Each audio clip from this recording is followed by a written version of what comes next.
दोस्तों डिजिटल रोज एजुकेशन के online platform पर आपका स्वागत है। देखिए अपन वापस पिछली क्लास में शुरू किए हैं राजस्थान के इतिहास को। अपनी आज दूसरी क्लास है, ठीक है। तो आज वापस बात करते हैं जो मेवाड़ के इतिहास को जहाँ से छोड़े थे वहाँ से बात करते हैं। अब से पहले अपन बात कर चुके हैं जो गोहिल वंश के तीन जो बड़े राजा हुए थे, बप्पा रावल, अल्लट और जयतर सिंह के, ठीक है। जयतर सिंह के बारे में भाई वो जो एक मुख्य जो युद्ध रहा था बूथला युद्ध, उसका थोड़ा ध्यान रख लेना। जयतर सिंह और इल्तुतमिश के बीच में हुआ था, जयतर सिंह उसमें जीता था। आज अपन आगे बात करें तो सबसे पहले बात करेंगे रतन सिंह की, ठीक है। रतन सिंह की बात करेंगे मेवाड़ के इतिहास में।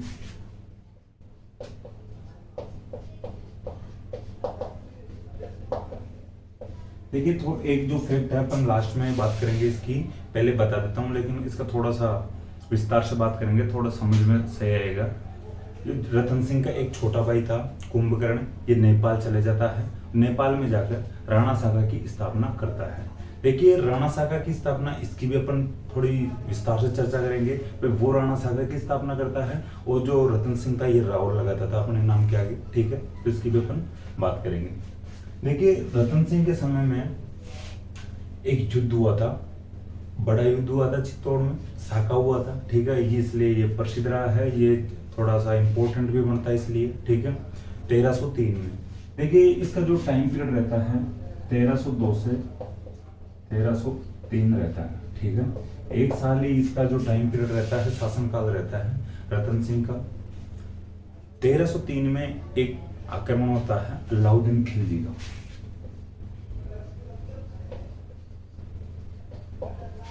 ठीक है।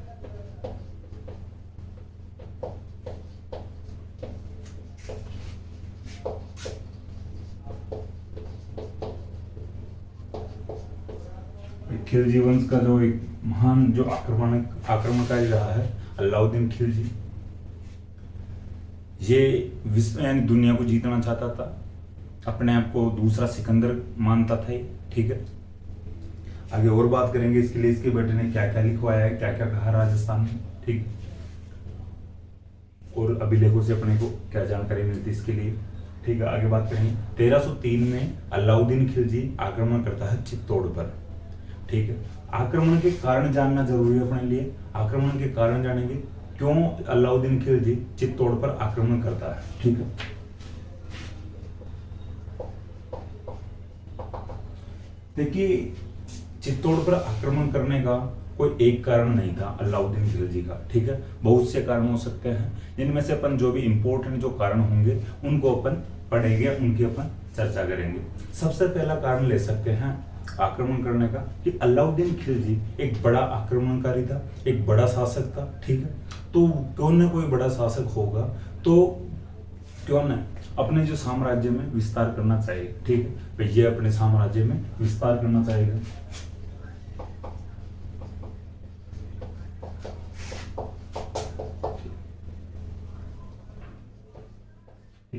एक कारण तो ये हो गया कि अलाउद्दीन खिलजी अपने साम्राज्य में विस्तार करना चाह रहा था, ठीक है। तो ये इसका एक बड़ा कारण हो गया या एक मुख्य कारण हो गया। देखिए अब जो दूसरा कारण ले सकते हैं अपन, वे चित्तौड़ का सामरिक और व्यापारिक महत्व।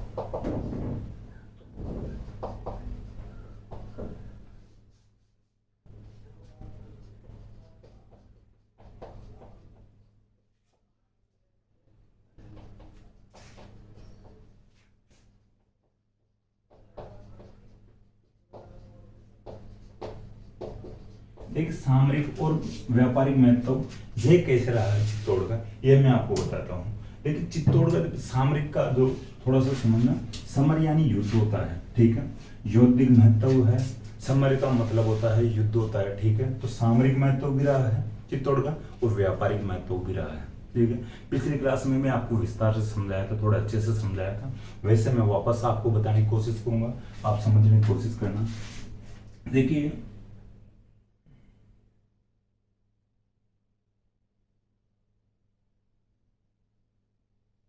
ठीक है, ये ऐसा इस साइड जो पश्चिम साइड वाला इंडिया का जो मैप है, ठीक, ये यहाँ पे गुजरात है,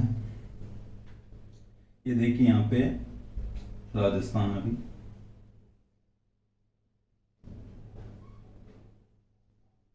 ठीक है, ये राजस्थान हो गया,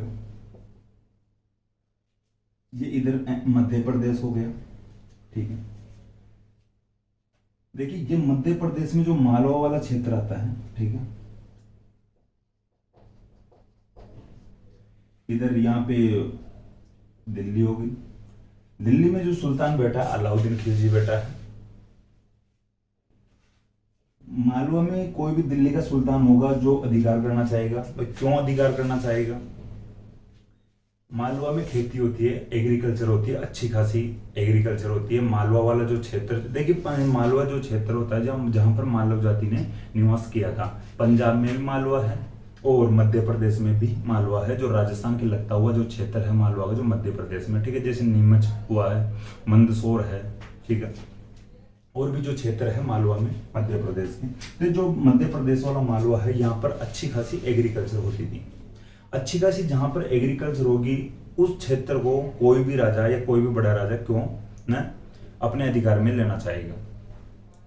क्योंकि जहां पर एग्रीकल्चर होगी वहां का जो भाई रेवेन्यू वगैरह है, जो टैक्स वगैरह है, बहुत अच्छा खासा आएगा किसानों के द्वारा। किसान अच्छा खासा टैक्स देंगे राजा को। जो राजा की जो अर्थव्यवस्था है थोड़ी हाई होगी या ऊंची होगी, अच्छी होगी, राजा पैसे वाला हो जाएगा।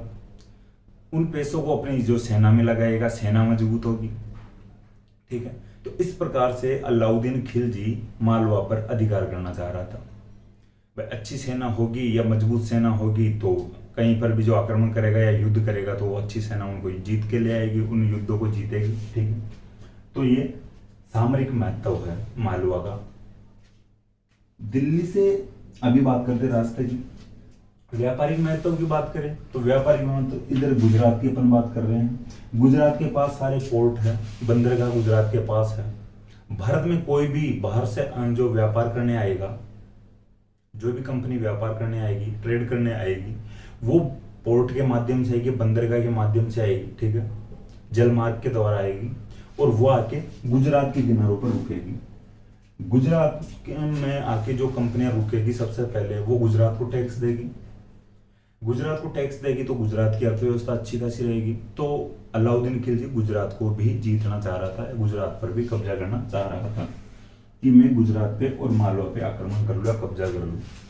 अब गुजरात और मालवा जाने के लिए राजस्थान की सीमा से आना पड़ रहा था अलाउद्दीन खिलजी। कोई भी भाई दिल्ली वाला जो सुल्तान रहे, कोई भी दिल्ली का जो शासक रहे, वो मालवा और गुजरात में आने के लिए राजस्थान में एंट्री करके फिर आएगा या राजस्थान की सीमा से आएगा। अभी देखिए, जब गुजरात, राजस्थान में मुख्य केंद्र था, एक बड़ा केंद्र था, बड़ी शक्ति थी चित्तौड़, ठीक है। चित्तौड़ पहाड़ी पर एक किला था।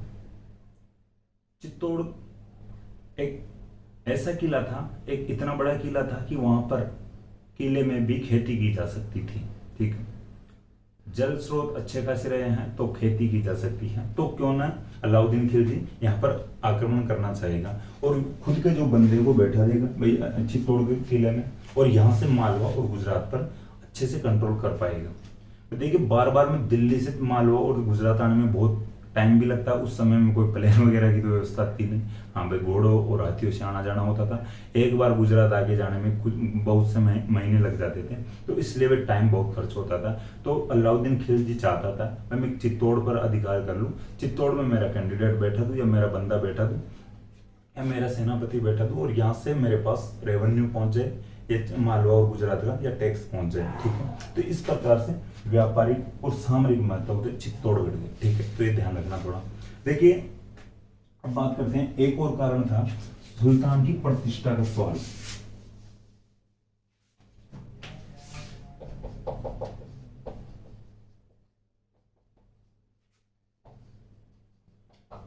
देखिए, सुल्तान की प्रतिष्ठा का सवाल का मतलब यहाँ पे आ रहा है कि 1299 में, ठीक है, 1299 में अल्लाह यानी रतन सिंह के पिता थे समर सिंह। तो 1299 में जब अलाउद्दीन खिलजी गुजरात अभियान के लिए आया हुआ था या गुजरात पर आक्रमण करने के लिए आया हुआ था, तब समर सिंह अलाउद्दीन खिलजी से टैक्स ले लिए थे, यानी टोल टैक्स जो आज लगता है सड़क पे, ये सड़क मार्ग या, ठीक है, या मार्ग का कर। तो समर सिंह टोल टैक्स ले लेता है अलाउद्दीन खिलजी से कि मेरे क्षेत्र से होके तू जा रहा है तो मुझे तो टैक्स मिलना चाहिए। अलाउद्दीन खिलजी कहता है यार मैं भी राजा तू भी राजा, यार स्टाफ थोड़ा बहुत चला ले, क्या हो गया, और किसी से ले लिया कर, मेरे से कम से कम मत ले। समर सिंह कहता है और किसी को छोड़ दो लेकिन तुझे नहीं छोड़ूंगा, तू तो टोल टैक्स दे, औरों को फिर मैं मेरे अकॉर्डिंग देख लूंगा, मेरे स्तर पे देख लूंगा। तो भाई अलाउद्दीन खिलजी टैक्स दे के जाता है।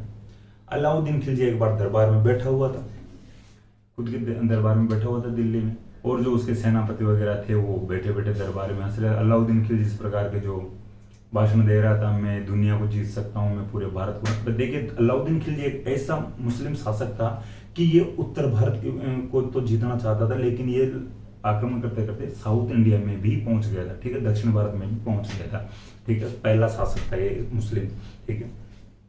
तो भाई ये इस प्रकार की भाषणबाजी कर रहा था, तब इसके सेनापति वगैरह सैनिक थे जो हंस रहे थे दरबार में, भाई तुम क्यों हंस रहे हो, कि ना भाई नॉर्मल बात है, वैसे कोई हमारी बात है, वैसे हंसी आ रही है, कोई तुम बताओ सही क्या बात है, ऐसी तो कोई बात है नहीं कि जो दरबार में आपको हंसी आ रही है।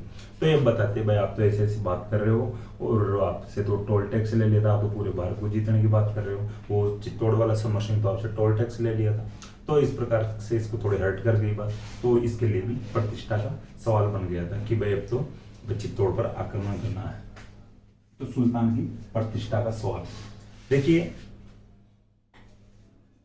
चित्तौड़ का बढ़ता हुआ प्रभाव भी एक मुख्य कारण है।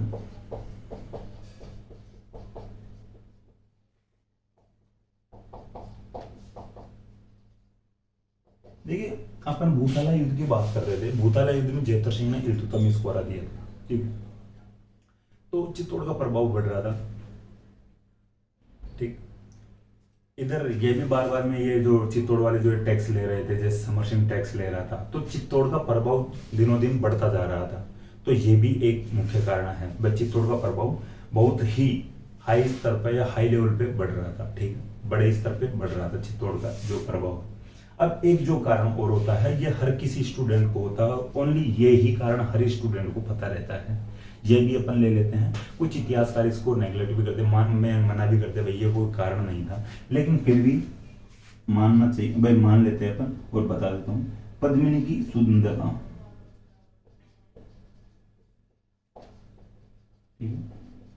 रानी पद्मिनी की सुंदरता। अब देखिए कोई भी भाई इतना बड़ा जो शासक होगा, वो कम से कम जो महिलाओं के लिए या कोई सुंदर राजकुमारियों के लिए तो युद्ध नहीं कर सकता। हाँ, हालांकि कुछ हद तक कर सकता है, लेकिन मुख्य जो कारण नहीं हो सकता युद्ध का, ठीक है। तो इन जो कारणों में से एक कारण ये भी मान सकते हैं, या हर स्टूडेंट इसको थोड़ा सा इंटरेस्टेड होता है इस कारण में, ठीक है, इसको थोड़ा जानने की भी कोशिश करता है, तो थोड़ा ध्यान रखना। ये 4-5 अपन कारण पढ़े हैं युद्ध के, ठीक है। साम्राज्य विस्तार का, चित्तौड़ का सामरिक और व्यापारिक महत्व, सुल्तान की प्रतिष्ठा का सवाल, चित्तौड़ का बढ़ता प्रभाव और रानी पद्मिनी की सुंदरता। देखिए एक और बात अभी मैं बता देता हूं आपको, लेकिन इसकी भी बात अपन लास्ट में भी करेंगे।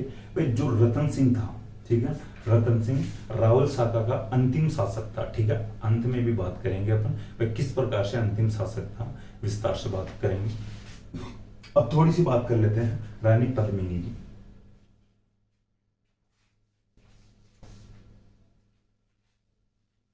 देखिए रानी पद्मिनी के लिए कहा जाता है कि सिंहली द्वीप की थी, सिंहली द्वीप श्रीलंका को माना गया है।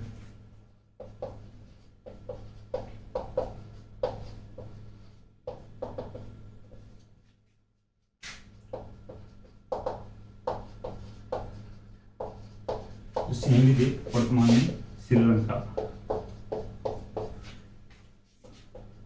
इसके पिता थे गंधर्व सेन, माता थी इसकी चंपावती, ठीक।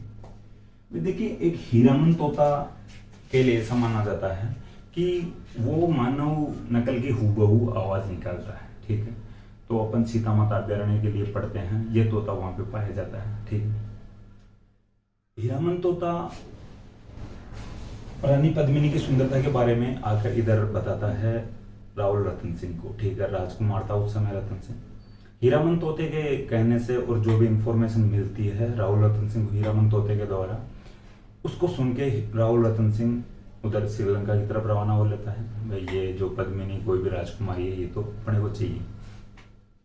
श्रीलंका में भटकता है भाई, जो अब डायरेक्ट महलों में तो कैसे चले जाए, किसी लड़की को बाप को जाके कैसे कहते भाई मैं तेरी लड़की से शादी करना चाहता हूँ, आपकी लड़की से शादी करना चाहता हूँ। रतन सिंह वहाँ पे चले जाता, कुछ खाने पीने का जुगाड़ बीत गया था, पैसे टके सब बीत गए थे यहाँ से इसके पास, रतन सिंह के पास। अब लास्ट में कोई चारा हाथ नहीं लगा, जो सोच के गया था वो हाथ नहीं लगा, तो ये फिर एक साधु का या एक मांगने वाले का वेश धारण कर लेता है, जोगी का वेश धारण कर लेता है। एक दिन गंधर्व सेन जंगलों में शिकार करने आया हुआ था, यानी रानी पद्मिनी का जो फादर यानी पिता, जंग शिकार करने आया हुआ राहुल रतन सिंह की हालत देखकर भाई थोड़ा अनुमान लगा ही लेता है, राजा तो जान ही सकता है भाई ये बंदा है तो कोई अच्छे ग्रोह से, मांगने वाला तो नहीं है भाई, साधु वाधु तो है नहीं, जोगी तो है नहीं, लेकिन इसके कोई सामने कोई संकट होगा, इससे बातचीत करता है भाई क्या प्रॉब्लम है भाई, आप लगते तो नहीं हो ऐसे मांगने वाले, साधु वाधु तो नहीं लगते हो, जोगी तो नहीं लगते हो भाई, क्या कारण है आपका। तो ये बताता भाई मैं तो ऐसे ऐसे राजकुमार हूँ चित्तौड़ का, तो चित्तौड़ का भाई वर्चस्व चारों तरफ फैला हुआ था। वो जान गया वहाँ चित्तौड़ रियासत तो बड़ी है, लेकिन इसका राजकुमार यहाँ चित्तौड़ रियासत का राजकुमार यहाँ पे कैसे। तो फिर बताता भाई जो मेरा इस प्रकार से यहाँ इस हालात में होने का कारण तो आपके महलों में है भी। फिर गंधर्व सेन कहते हैं ऐसा क्या है जो मेरे महलों के द्वारा जो आपकी समस्या का हल हो सकता है। फिर वो पूरी बात बताता है, ऐसे ऐसे मैंने कुछ बात सुनी है किसी दो तोते के द्वारा, और जो आपकी जो कोई राजकुमारी है वो ऐसे ऐसे सुंदर है और मैं उससे शादी करना चाहता हूँ। तो राजकुमार जो राहुल रतन सिंह था ये शादी करके आ जाता है, पद्मिनी से शादी करके ले आता है, ठीक है। तो ये बात थी पद्मिनी की। गंधर्व सेन पिता थे रानी पद्मिनी के, और चंपावती माता थी।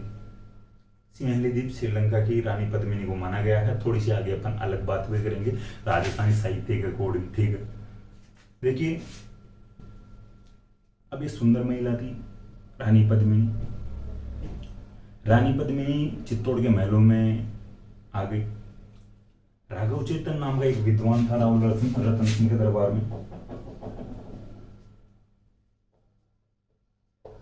ठीक है। राघव चेतन एक ब्राह्मण था, एक विद्वान था, रतन सिंह के दरबार में था। एक दिन ये गलत नजरों से छुप के रानी पद्मिनी को देख रहा था। ये उससे भाई पता नहीं किस प्रकार से देखा, ऐसा कहा जाता है भाई ये देख के ही बेहोश हो गया, घायल हो गया, नीचे गिर गया, घस खा के पड़ गया, ठीक है, गिर गया। भाई राहुल रतन सिंह को पता चला ये बात, भाई ऐसे ऐसे गलत नजरों से देख रहा राघव चेतन को बुलाते दरबार में। राघव चेतन माफी मांगता, भाई जो हो गया सो हो गया, बिना हुआ तो हो नहीं सकता, अब आगे से नहीं किया जाएगा। राहुल रतन सिंह कहते हैं भाई ऐसा तो कैसे हो सकता है, तू एक रानी को ऐसे इस प्रकार से देख सकता है, अब आज के बाद तू दरबार में दिखना नहीं चाहिए, नहीं तो तेरे पैर तोड़ दिए जाएंगे। इसको दरबार से निष्कासित कर दिया जाता है, बाहर निकाल दिया जाता है। अभी देखिए ऐसी आज भी परंपरा चलती है कि अपना कोई दुश्मन बन जाए या अपने को कोई टॉर्चर कर दे तो अपन अपने को टॉर्चर करने वाले के दुश्मन से जा मिलते हैं, ठीक है। राघव चेतन था, ये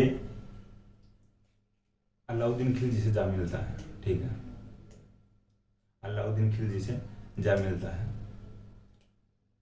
अब देखिए अलाउद्दीन खिलजी से जा मिलता है राघव चेतन, और उसको बातचीत बताता है पूरी, भाई ये बात है, ऐसी ऐसी सुंदर महिला है जो चित्तौड़ के किले में और राहुल रतन सिंह की पत्नी है, और जो पानी पीती है तो कंठ से पानी भी दिखता है, इतनी सुंदर है, ठीक है।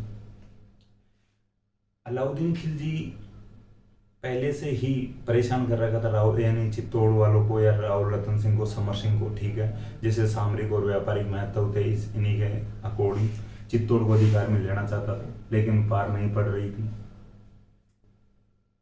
अलाउद्दीन खिलजी उधर पत्र भेजता है या मैसेज भेजता राहुल रतन सिंह के पास कि भाई जो रानी पद्मिनी आपके महलों में है, मैंने सुना है और मैं चाहता हूँ कि मैं उससे शादी करूँ या मैं ले जाऊँ, मेरे महलों में आई रानी पद्मिनी। राहुल रतन सिंह कहता है ये कोई चीज़ थोड़ी ना, खाने की चीज़ थोड़ी ना, या कोई बेचने की चीज़ थोड़ी ना, भैया तो तू ले ले या मैं ले लूँ, या कोई तेरी वाली चीज़ मुझे दे दे, मेरी वाली तू ले, ठीक है। ये आटा साटा करने वाली तो कोई बात है नहीं, ये मेरी पत्नी है, रानी है चित्तौड़ की, ऐसे तो दे नहीं सकता। अलाउद्दीन खिलजी इधर आ जाता है, चित्तौड़ की तरफ सेना लेके आक्रमण करता, अभियान चलाता है चित्तौड़ पे। चित्तौड़ किले के लिए मैं पहले आपको बता चुका हूँ। चित्तौड़ किला बहुत ही बड़ी इसकी दीवारें थी, बहुत ही मजबूत इसकी दीवारें थी। इसमें एग्रीकल्चर का भी सोर्स था, पानी वगैरह कुंड बने हुए थे। तो अलाउद्दीन खिलजी इसके बाहर आके 8 महीने तक बैठ जाता है, ठीक है। ऐसा अपने को अभिलेखों से और कुछ पुस्तकों से मिलता है कि 8 महीने तक घेरा डाल के बैठ जाता है। अलाउद्दीन खिलजी बैठ जाता है तो ये जो भाई मजबूत दीवारें थी, तो ये गेट बंद कर लेते चित्तौड़ वाले और अंदर बैठ जाते हैं। खेती वगैरह होती थी वहीं पे, ये खाने पीने का जुगाड़ अंदर था। अलाउद्दीन खिलजी को लगता है भाई चित्तौड़ पर अपन वैसे आक्रमण तो नहीं कर सकते, डायरेक्ट इतना मजबूत किला है, क्यों ना अपन थोड़ा सा बैकफुट पे आके और कुछ साजिश रचते हैं। अलाउद्दीन खिलजी राहुल रतन सिंह के पास मैसेज भेजता है कि भाई चल ठीक है, मैं रानी पद्मिनी को नहीं ले जाऊंगा, मुझे ओनली इसको एक बार दिखा दे रानी पद्मिनी को। रानी पद्मिनी को कैसे भी एक बार दिखा दो और अपन संधि कर लेते हैं। अलाउद्दीन खिलजी रतन सिंह के दरबार में आता है, उसको बैठाया जाता है, खाना वगैरह खिलाया जाता है और ऐसा माना जाता है कि एक कुंड में पानी रहता है, एक कमरे में शीशा लगा दिया जाता है और रतन सिंह को यानी अलाउद्दीन खिलजी को इस शीशे में दिखाया जाता है, ठीक है। रानी पद्मिनी इस कुंड की तरफ रहेगी, इस कुंड में रानी पद्मिनी का जो प्रतिबिंब बनेगा और यह प्रतिबिंब शीशे में दिखाई देगा और इस शीशे के जो प्रतिबिंब को अलाउद्दीन खिलजी देखेगा, ठीक है। इस प्रकार से दिखाया जाना मेरे आज तक समझ में नहीं आती भाई। आज तक अगर अपने को भी ऐसा कोई पानी में दिखा कर शीशे में दिखाया जाए तो मुझे तो नहीं लगता भाई ऐसा दिखाई दे सकता है, ठीक है। लेकिन फिर भी अगला संतुष्ट हो रहा है और अपने को पढ़ने को मिलता है और जानकारी मिलती है तो मानना पड़ेगा, ठीक है भाई। पानी में तो साफ प्रतिबिंब भी क्या ही दिख जाता है और पानी के प्रतिबिंब को भी शीशे में दिखाया जा रहा है और बंदा फिर शीशे में देख रहा है, ठीक है। तो ऐसी बातें हैं।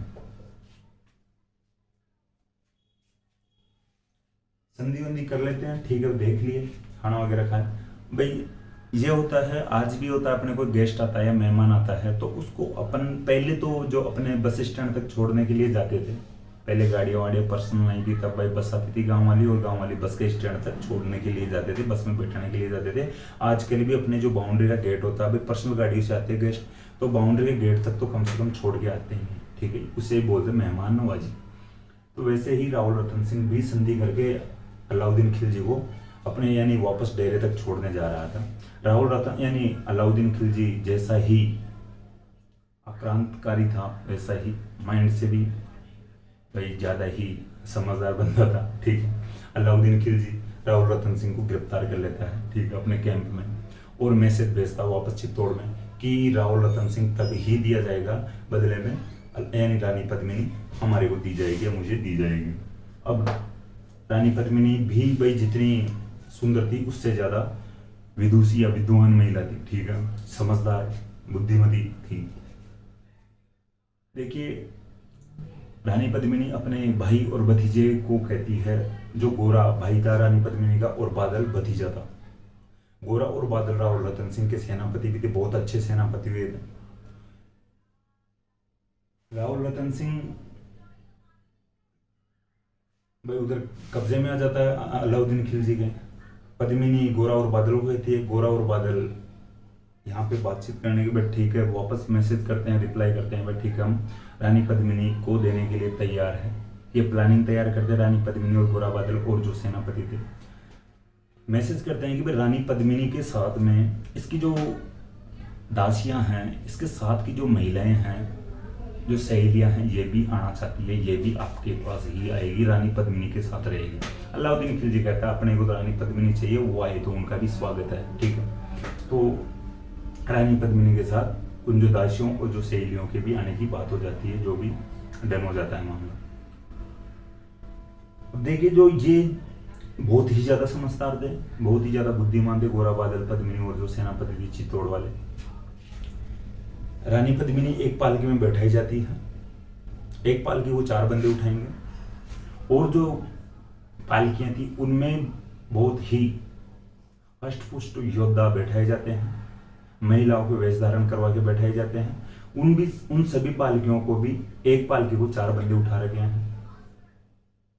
बहुत सी जो महिलाएं जो रानी पद्मिनी के साथ उन पालकियों में बैठ के आने की बात होती है, लेकिन पद्मिनी के अलावा और पालकियों में योद्धा बैठे हुए थे और उन पालकियों को 4-4 बंदे उठा रखे थे, उन वो हथियारों से लैस थे। वो आते हैं एक बार फिर अलाउद्दीन खिलजी के पास डिमांड रखते हैं कि भाई एक बार या अंतिम बार रानी पद्मिनी राव रतन सिंह से पर्सनली मिलना चाहती है, साइड में मिलना चाहती है। अलाउद्दीन खिलजी कह देता है भाई ठीक है, मिलवा दो, कोई बड़ी बात नहीं है भाई, फिर तो अपने पास आई जाएगी। फाइनली अलग से एक डेरे में ले जाके, कैंप में ले जाके मिलवा। रानी पद्मिनी राव रतन सिंह से मिलती है और अंदर जो भी बॉडीगार्ड थे अलाउद्दीन खिलजी के, उनको सल्टा देती है, ठीक है, उनको मार देती है और रानी पद्मिनी राव रतन सिंह को लेकर वापस चित्तौड़ के किले में भाग जाती है। वहां पे लड़ता हुआ गोरा मारा जाता है, ऐसा इतिहासकार मानते हैं कि, और कुछ इतिहासकार ऐसा मानते हैं गोरा भी बच जाता है, कुछ इतिहासकार मानते हैं कि गोरा मर जाता है वहां पे, ठीक है, गोरा जो पद्मिनी का भाई था।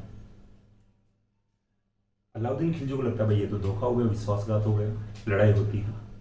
अलाउद्दीन खिलजी वापस जाता है, दिल्ली जाता है और वापस प्लान तैयार करता है, चित्तौड़ जीतने की कोशिश करता है। भाई अब ढंग से अभियान चलाएंगे, ढंग से आक्रमण करेंगे चित्तौड़ पे और अब जीत के आएंगे।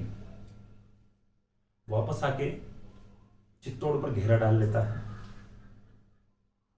वही बात भाई, चित्तौड़ का सामरिक महत्व था, बहुत अच्छा किला था, बहुत ही मजबूत स्ट्रॉन्ग किला था, दीवारें बड़ी बड़ी ऊंची ऊंची जो दीवारें थी, हर कोई तोपों से भी नहीं उड़ा सकता था दीवारों को, ठीक है, ध्वस्त नहीं किया जा सकता था नॉर्मल बातों में, या ठीक है छोटी मोटी बातों में, छोटे मोटे युद्धों से इसको तोड़ा नहीं जा सकता था किले को। वापस अलाउद्दीन खिलजी आता है, चित्तौड़ पर घेरा डालता है।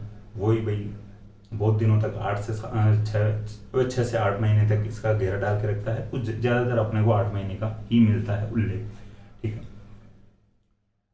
अब चित्तौड़ वालों को लगता है भाई अलाउद्दीन खिलजी की सेना बहुत बड़ी है, अपनी सेना थोड़ी कम है, ये गेट बंद कर लेते हैं, अंदर बैठ जाते हैं। जब तक खाने पीने का सामान नहीं बीत जाता तब तक अंदर बैठे रहते हैं, लेकिन खाने पीने के सामान की कमी इनको महसूस होने लगी थी चित्तौड़ वालों को। तब ये फिर सोचते भाई ऐसे बैठे बैठे तो काम चलेगा नहीं, बाहर से अपन सामान मंगवा नहीं सकते, तो फिर ये सोचते भाई अब करना क्या है। महिला इनको कहती है भाई ठीक है आप युद्ध करो, लड़ो, हमारी टेंशन मत करो, फिर तुम क्या करोगे, हम करेंगे जौहर, ठीक है। तो जो चित्तौड़ वालों की जो एक अलग ही प्रकार की, चित्तौड़ नहीं, राजस्थान में बहुत जगह मिलता है अपने को साका,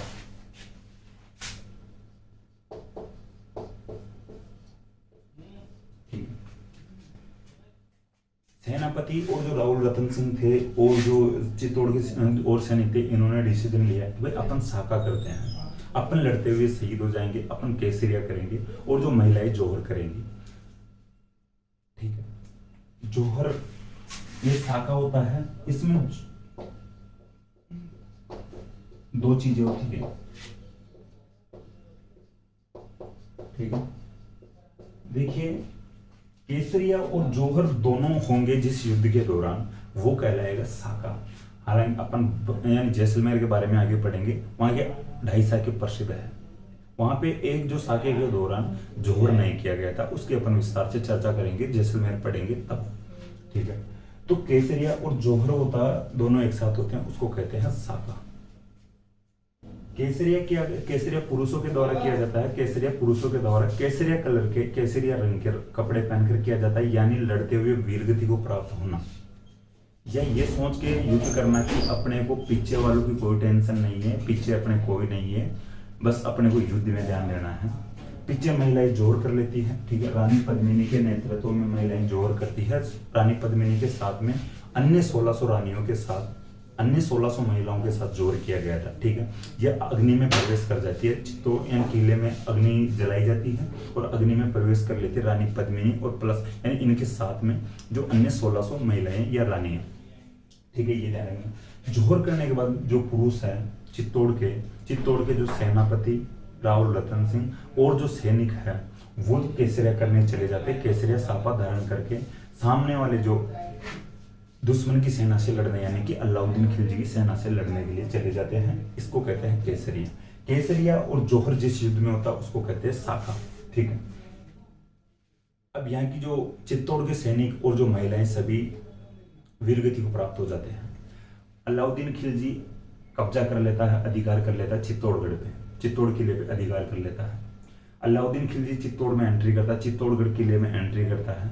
वो रानी पद्मिनी को प्राप्त करने के लिए एंट्री करता, भाई थोड़ी उत्सुकता रहती है, भाई अपन यानी जीत लिए हैं चित्तौड़ को, चित्तौड़ भी अपना है, यहाँ के पुरुष सारे मारे गए हैं, राजा वगैरह सब मारे गए हैं, और जो अपन यानी जो चित्तौड़ भी अपना है और यहाँ की जो महिलाएं भी अपने अंडर में है, और रानी पद्मिनी तो अपनी है ही है। अलाउद्दीन खिलजी अंदर एंट्री करता तो उसको किला पूरा सुन्न मिलता है, साफ मिलता है, सुनसान मिलता है। उसको पता लगता है भाई यहाँ की महिलाएं तो सभी अग्नि में प्रवेश कर चुकी है, जोर कर चुकी है। थोड़ा सा और आक्रांत हो जाता है, भाई जिस रानी पद्मिनी के लिए भी लड़ ही रहा था वो भी नहीं है, इतना टाइम भी खराब किया, युद्ध भी किया, हालांकि चित्तौड़ तो अपने को मिल गया लेकिन रानी पद्मिनी नहीं मिली, तो थोड़ा सा और ज्यादा बेवकूफ हो जाता है, और ज्यादा आक्रांत हो जाता है। ये प्लानिंग करता है कि भाई ठीक है, अपने इनको लोगों को तो मार दिया है, और जो चित्तौड़ के जो आम नागरिक है, आम आदमी है, किसान लोग हैं, इनका भी कत्लेआम करवाया जाए। तो अलाउद्दीन खिलजी ने चित्तौड़ में 30,000 लोगों का कत्लेआम करवाया था।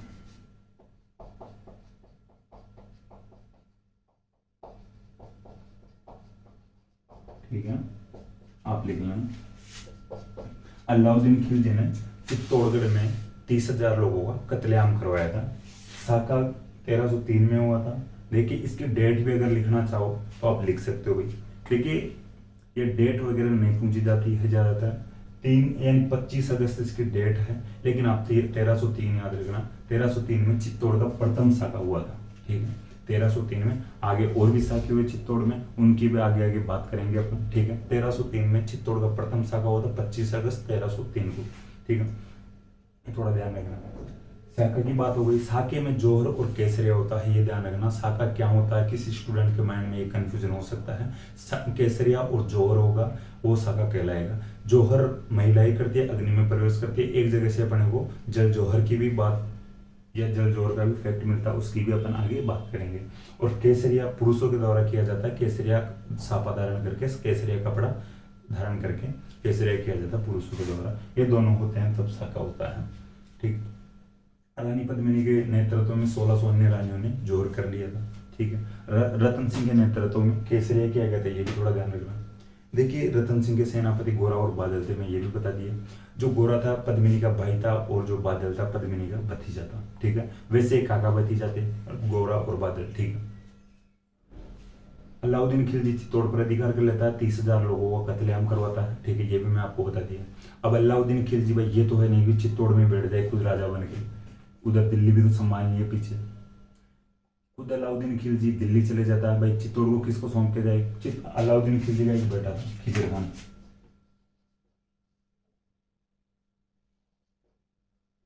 ठीक है, ये जो खिजर खान था अलाउद्दीन खिलजी का बेटा था। अलाउद्दीन खिलजी खिजर खान को चित्तौड़ को सौंप देता, भाई तू यहाँ का जो कंट्रोल है या नियंत्रण है ये खुद तू संभाल। ठीक है, जो यहाँ की जो व्यवस्था है तू संभाल यहाँ की। खिजर खान को अलाउद्दीन खिलजी चित्तौड़गढ़ को सौंप के चले जाता है। अलाउद्दीन खिलजी कहता है या प्लानिंग तैयार करता है कि भाई मैंने अब चित्तौड़गढ़ को नष्ट किया है, तहस नहस कर दिया है, अब इसको वापस जो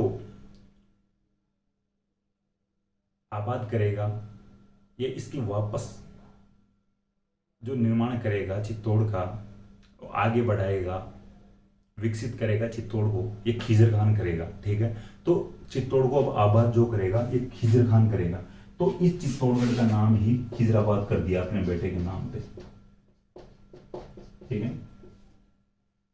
अपने बेटे खिजर खान को चित्तौड़ को सौंप देता है अलाउद्दीन खिलजी। अलाउद्दीन खिलजी खुद चित्तौड़ चले जाता है और खिजर खान के नाम पर इसका नाम खिजराबाद कर दिया। ठीक है, भाई खिजर खान चित्तौड़ को आबाद करेगा। ठीक है, ये थोड़ा ध्यान रखना। देखिए जो खिजराबाद जो नाम मिलता अपने को चित्तौड़ का, एक दरगाह से मिलता है। दरगाह में एक अभिलेख लिखा हुआ मिलता है। ठीक है, ढाई भी पीर की दरगाह, एक दरगाह मिलती है अपने, दरगाह है चित्तौड़ में।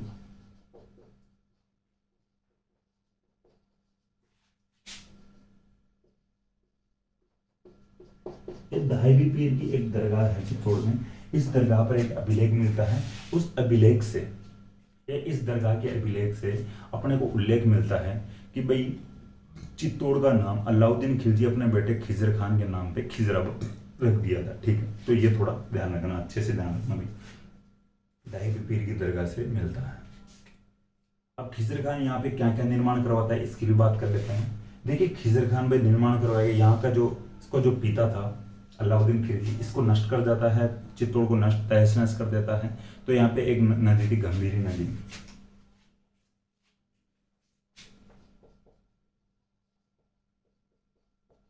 ठीक है। तो इस नदी पर पुल का निर्माण करवाता है। ठीक है, खिजर खान करवाता है गंभीरी नदी पर पुल का निर्माण करवाता है। ठीक है, गंभीरी नदी पर खिजर खान पुल का निर्माण करवाता है।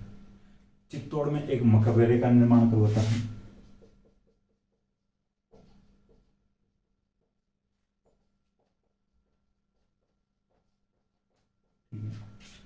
खिजर खान चित्तौड़ में एक मकबरे का निर्माण करवाता है। खिजर खान गंभीरी नदी पर पुल का निर्माण करवाता है, चित्तौड़ में ही मकबरे का निर्माण करवाता है। इस मकबरे पर एक अभिलेख लगवाया था चित्तौड़ यानी खिजर खान ने। ठीक है, मकबरा बनवाया। फिर यहाँ पे देखिए ये होता है जैसे अपने कोई सम्मानीय लोग शहीद हो जाते हैं या उनकी मृत्यु हो जाती है, निधन हो जाते हैं, उनकी याद में छत्रियां वगैरह बनवा देते हैं। ठीक है, इन लोगों यानी जो मुस्लिम जो शासक है, मुस्लिम लोग हैं, उनके लिए जो मकबरे वगैरह बनाते हैं। ठीक है, मकबरा जो टॉम्ब बोलते हैं। ठीक है, इस प्रकार थोड़ा ध्यान रखना, टॉम्ब मकबरे ये मुस्लिम लोगों के लिए बनाते हैं, उनकी याद में बनाए जाते हैं। तो ये मकबरा बनाता है खिजर खान, बनवाता है खिजर खान। इस मकबरे पर एक लेख लगवाता है खिजर खान। देखिए जो ये मकबरे पर ये लेख लगा हुआ है, इसमें उल्लेख किया गया है कि अलाउद्दीन यानी अलाउद्दीन खिलजी की प्रशंसा ढंग से की गई है, खूब प्रशंसा की गई है। यानी खिजर खान अपने पिता की तो प्रशंसा करेगा ही, हालांकि जो चित्तौड़ के लोग तो प्रशंसा नहीं करते, क्योंकि वहाँ के जो पूरे जो प्रशासनिक व्यवस्था उसको नष्ट कर दिया, यानी राजाओं को तो नष्ट कर दिया। जो वहाँ की महिलाएं जोर कर लेती है, सैनिक वगैरह सेनापति सब मारे जाते हैं, शहीद हो जाते हैं लड़ते हुए, और वहाँ के तो 30,000 लोगों का कत्लेआम करवाया था।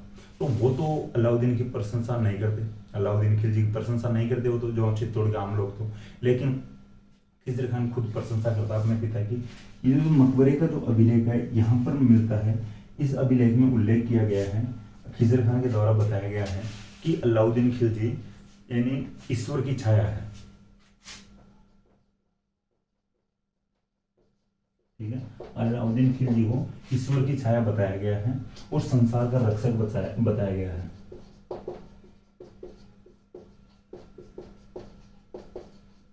ठीक है, मकबरे के अभिलेख में अलाउद्दीन खिलजी को ईश्वर की छाया, शैडो ऑफ गॉड और जो संसार का रक्षक। ठीक है, ये थोड़ा ध्यान रखना।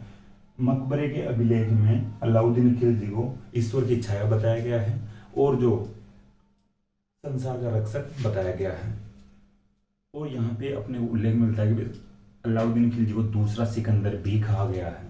ठीक है, ये खुद भी सिकंदर अपने को सिकंदर सानी मानता था भाई, ये खुद चाहता था मैं पूरी दुनिया जीतूं, दक्षिण भारत में भी पहुंचने लग गया था आक्रमण करने के लिए, युद्ध करने के लिए। ठीक है, तो ये ध्यान रखना। देखिए अब खिजर खान यहाँ पर रहता है, खूब टाइम तक रुकता है, 5-10 साल रुकता है, लेकिन खिजर खान को थोड़ा सा यहाँ पे मन नहीं लगता है। कहाँ भाई, दिल्ली में रहना और यहाँ पे चित्तौड़ में रह रहा है। खिजर खान अपने पिता के पास मैसेज करता है कि भाई पिताजी अपने तो बस की बात नहीं है, अपना मन नहीं लग रहा है यहाँ पे चित्तौड़ में, अपन तो दिल्ली आना चाहते हैं। अलाउद्दीन खिलजी कहता है भाई ठीक है, तू तो वहाँ पे किसी को शासन सौंप के आजा, दिल्ली आजा, और यहाँ पे फिर कौन सा है भाई संभालेगा व्यवस्था को। खिजर खान पूछता है तो फिर मैं दूसरा बंदा भेजता हूँ, अलाउद्दीन खिलजी कहता है। दूसरा बंदा मालदेव सोनगरा।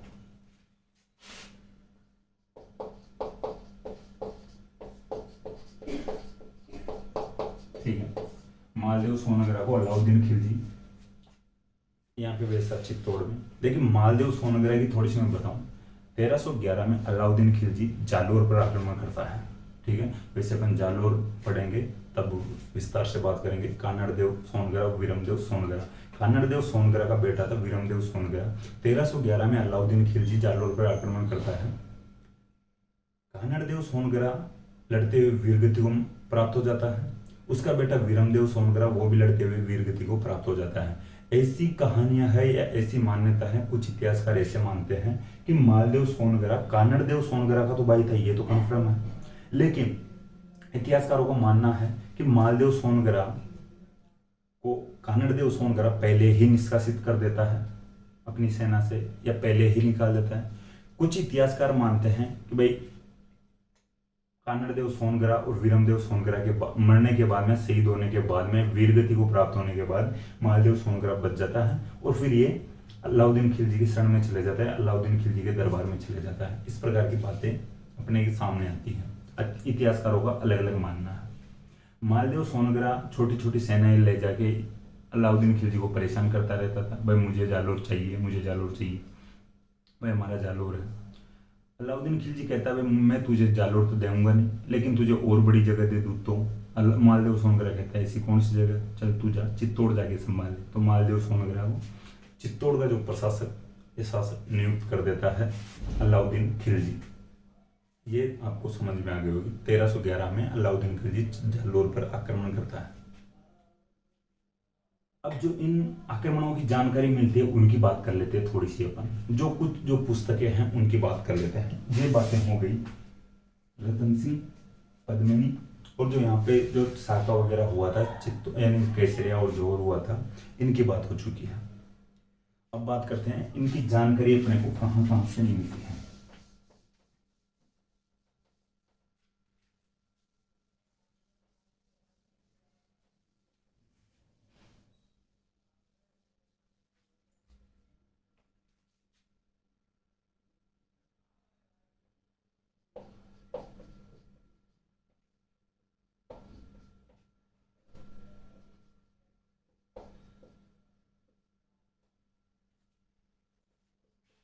इस पुस्तक को कहते हैं तारिक ए अलाई। इस जो पुस्तक का, ये जो खजाइन उल फुतूह जो पुस्तक है, ये अमीर खुसरो की पुस्तक है। अमीर खुसरो लेखक थे, अलाउद्दीन खिलजी के दरबार में थे। अमीर खुसरो जो चित्तौड़ का साका हुआ था प्रथम 1303 वाला, 25 अगस्त 1303 को जो ये युद्ध हुआ था, साका हुआ था, इसका हांकोदे का वर्णन करते हैं। खुद इस आक्रमण में थे, इसको हांको खुद देखते हैं और फिर वर्णन करते हैं खजाइन उल फुतूह जो इनकी पुस्तक में। देखिए तारीख का अर्थ होता है इतिहास, हिस्ट्री, ठीक है। अलाई का मतलब यहाँ पे अलाउद्दीन खिलजी को बताया गया। अलाई एडीके का मतलब है अलाउद्दीन खिलजी, थोड़ा सा ध्यान रखना, बार बार में पूरा नाम लिखने में टाइम खराब होगा। अलाउद्दीन खिलजी, अलाउद्दीन खिलजी का इतिहास, तारीख इलाई का अलाई कहा गया है खजाइन उल फुतूह को, अलाउद्दीन खिलजी का इतिहास। तारीख का मतलब होता है इतिहास, अलाई का मतलब है यहाँ पे अलाउद्दीन खिलजी, ठीक है। तो ये ध्यान रखना। अमीर खुसरो की ये पुस्तक है खजाइन उल फुतूह।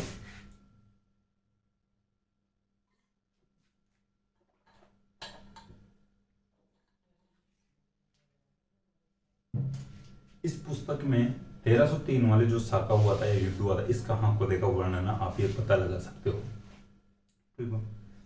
देखिए ये जो पुस्तक है, इस पुस्तक से अलाउद्दीन खिलजी के राजस्थान आक्रमणों की जानकारी मिलती है।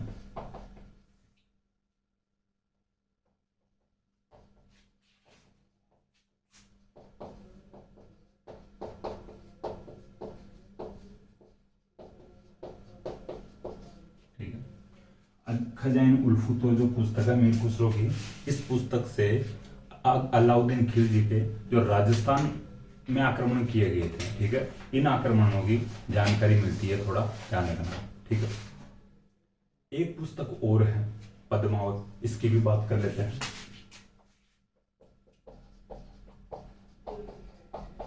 ठीक है, पद्मावत ये भी पुस्तक है, इसकी बात करते हैं। 1540 में लिखी गई पुस्तक है, ठीक है, मलिक मोहम्मद जायसी के द्वारा लिखी गई है।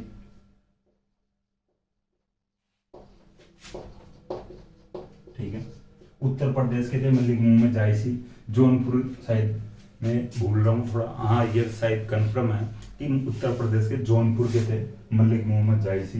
ये 1540 ईस्वी में पद्मावत नामक पुस्तक लिखते हैं। अवधी भाषा की पुस्तक है, ठीक है। उत्तर प्रदेश के जौनपुर क्षेत्र के मलिक मोहम्मद जायसी थे। 1540 ईस्वी में अवधी भाषा में पद्मावत नामक पुस्तक लिखते हैं। ये थोड़ा ध्यान रखना। बड़े इतिहासकार हुए हैं जेम्स टोड और मोहम्मद नैन्सी। जेम्स टोड और मोहम्मद नैन्सी और साथ साथ में अबुल फजल भी इन जो ये पुस्तक है इसको ऑथेंटिक मानते हैं, ठीक है। जेम्स टोड और जो मोहम्मद नैन्सी इस पुस्तक को यानी पद्मावत जो पुस्तक है इसको ऑथेंटिक मानते हैं कि भाई इसमें जो फैक्ट है वो अच्छे हैं या ठीक है, ऑथेंटिक फैक्ट है, ठीक है। लेकिन देखिए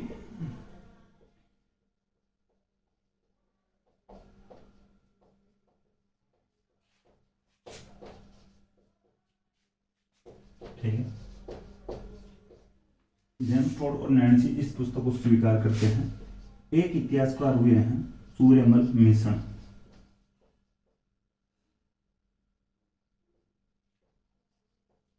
ठीक है, थोड़ा सा बाद में पिछली क्लास में बता दिया था आपको, फिर बोल रहा हूँ ये मिश्रण नहीं है, ठीक है।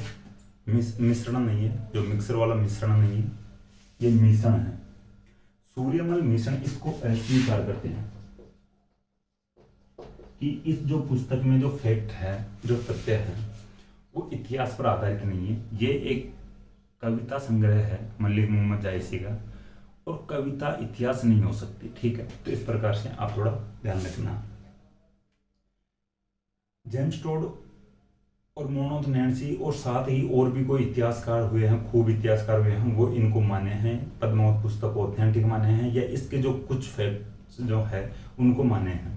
लेकिन सूर्यमल मिश्र ने इसको भी नेगलेक्ट किया है, भाई ये पुस्तक मान्य नहीं है, इतिहास की दृष्टि से ऑथेंटिक नहीं हो सकती, ठीक है। एक कल्पना हो सकती है, कवि की कल्पना हो सकती है, ठीक है। ये ऐसा इनका मानना है। पद्मावत पुस्तक मलिक मोहम्मद जायसी की पुस्तक है, 1540 में लिखी हुई पुस्तक है, अवधी भाषा में लिखी हुई पुस्तक है, ठीक है। ये उत्तर प्रदेश का जौनपुर वाला जो फैक्ट है ये ज्यादा कोई याद रखने वाला नहीं है, ये मैं आपको बता दिया, मुझे थोड़ा सा पता था भाई। ये इनका गृह क्षेत्र यूपी का जौनपुर इलाका था मलिक मोहम्मद जायसी का। देखिए, राजस्थानी साहित्यकार ऐसा मानते हैं कि जो रानी पद्मिनी है वो श्रीलंका की नहीं थी, ठीक है। मलिक मोहम्मद जायसी को पता नहीं भाई किस प्रकार से पता लग गया कि भाई ये श्रीलंका की थी, ये कैसे लगा लिया पता। और थोड़ा सा आप ये भी सोच सकते हो कि भाई श्रीलंका की राजकुमारी इतनी सुंदर तो कैसे हो सकती है जिसके कंठ से ही पानी दिखाई देते, वो हीरामन तोता जो इंफॉर्मेशन देता है।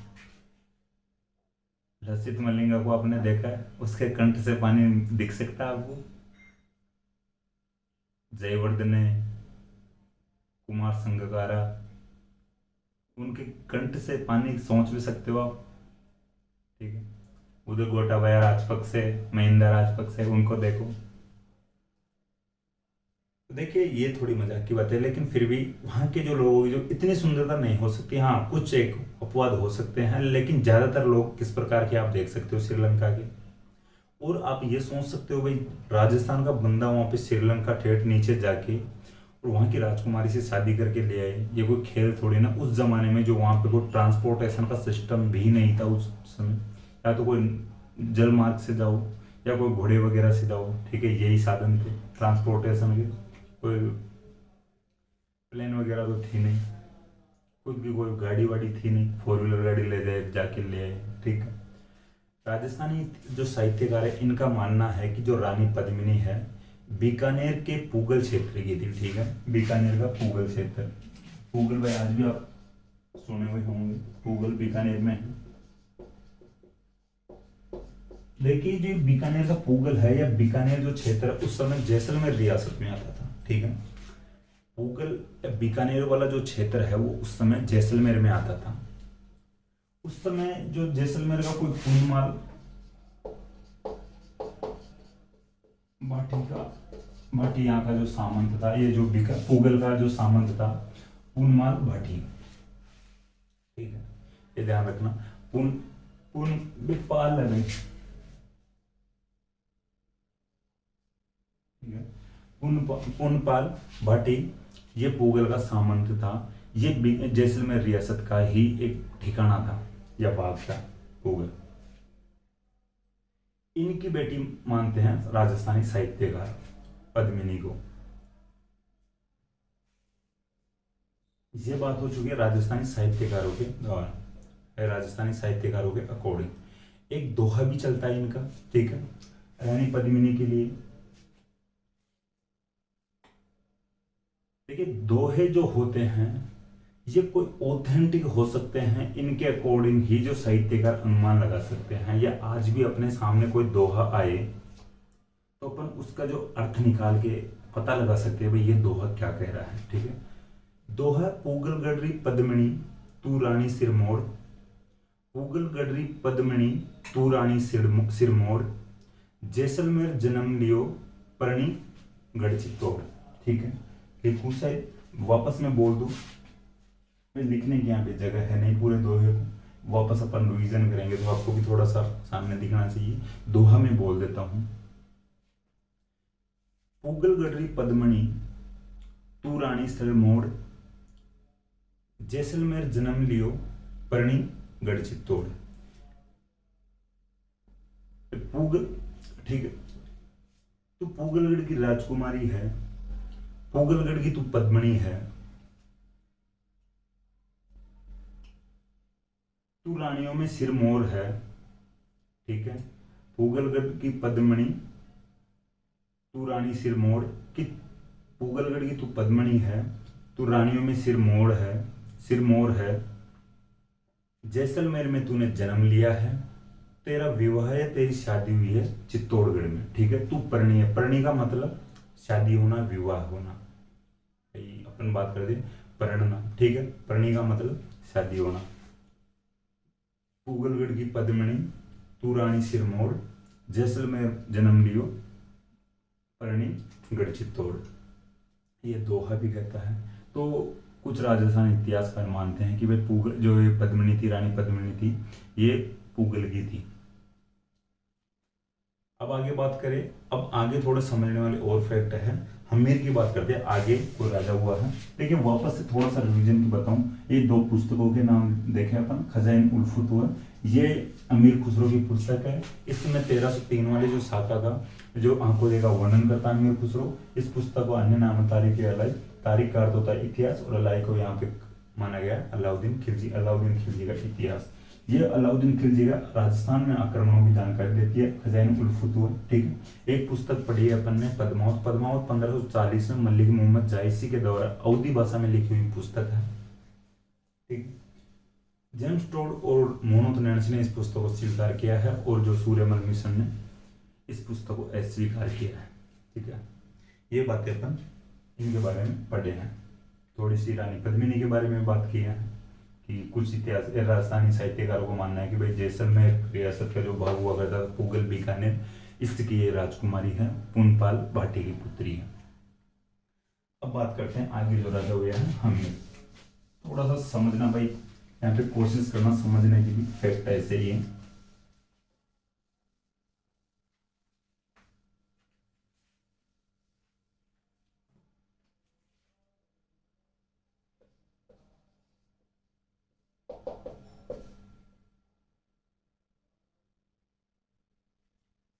देखिए हमीर का जो टाइम पीरियड है 1326 से 1364 तक है, ये भी आप लिख लेना, ठीक है। 1326 से भाई उधर 1302 से 1303 था रतन सिंह का,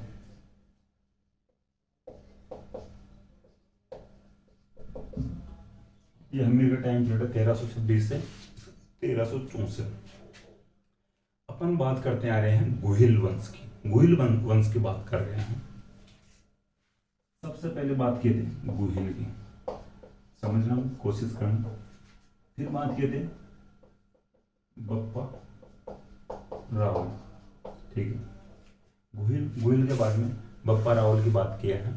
वैसे आगे चल रहे जैसे अल्लट की भी बात किए थे, और भी जो राजा हुए हैं, ठीक है, गुहिल वंश के। फिर बात करते हैं आगे एक रण सिंह। रण सिंह को कर्ण सिंह भी कहा गया है, ठीक है। रण सिंह को कर्ण सिंह भी कहा गया है। रण सिंह जो है कर्ण सिंह है, इसके दो बेटे हुए हैं, सैम सिंह और राहब।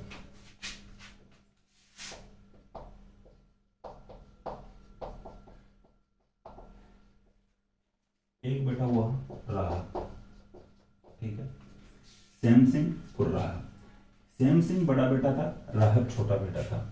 छोटे बेटे ठिकानों के सामंत रहेंगे, बड़े बेटे रियासत के राजा बनेंगे। ये पहले पिछली क्लासेज में आपको बात बता चुका हूं मैं, आप ठीक है, वापस बता देता हूं। बड़ा बेटा, यहां से इनका थोड़ा सा डिवाइडेशन हो गया था अच्छे से भाई, क्लियरिफिकेशन कर लिया था इन्होंने कि अब बड़ा बेटा राजा रहेगा, छोटा बेटा को ठिकाना का सामंत बनाया जाएगा। तो राहब छोटा बेटा था रण सिंह या कर्ण सिंह का, और सैम सिंह बड़ा बेटा था, ठीक है। देखिए सैम सिंह जो बड़ा बेटा था कर्ण सिंह का, ये चित्तौड़ का राजा बन जाता, ठीक है, ठीक है, ये चित्तौड़ का राजा बन जाता है। ये देखिए एक ठिकाना था सिसोदा, तो ये राहब है, सिसोदा का सामंत बन जाता है। ये सिसोदा है जो राजसमंद में है, ठीक है, आरएस का मतलब है राजसमंद, ठीक है। सिसोदा जो गांव है, सिसोदा जो ठिकाना है, ये राजसमंद का है। ये सिसोदा गांव है जो राजसमंद में है। ये जो राहब ने सिसोदा गांव की स्थापना की थी जो राजसमंद में है, ठीक है, ये थोड़ा ध्यान रखना। यहां से ये भी इनका डिवाइडेशन हो गया था, ये भी क्लियर कर लिया था इन्होंने कि जो बड़े बेटे हैं, ये बड़े बेटे हैं या जो राजा रहेगा अपने नाम के आगे लगाएगा राहुल,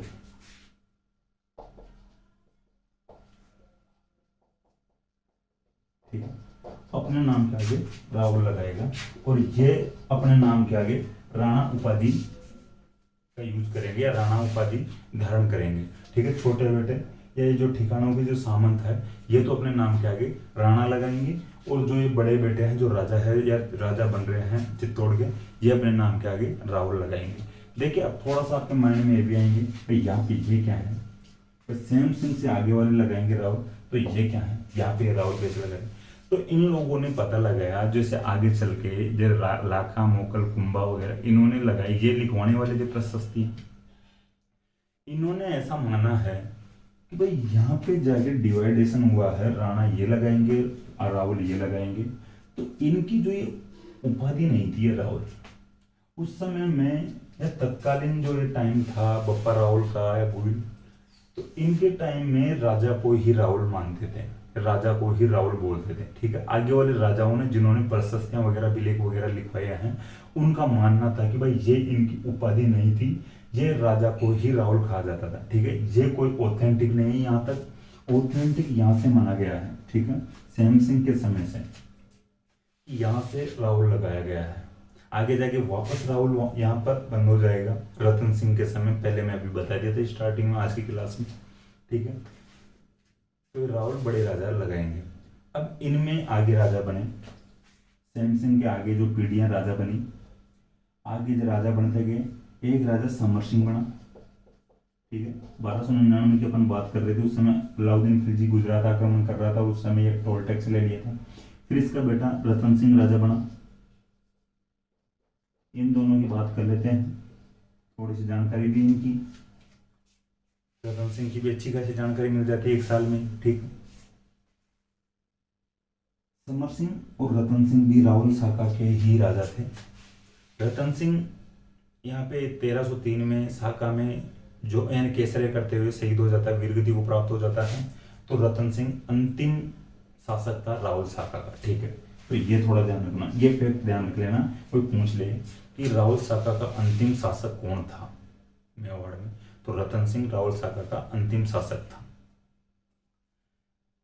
रतन सिंह मारा जाता है, शहीद हो जाता है। इसका एक छोटा भाई था कुंभकर्ण, जो अभी स्टार्टिंग में मैं बताया था, तो कुंभकर्ण नेपाल चले जाता है, ठीक है।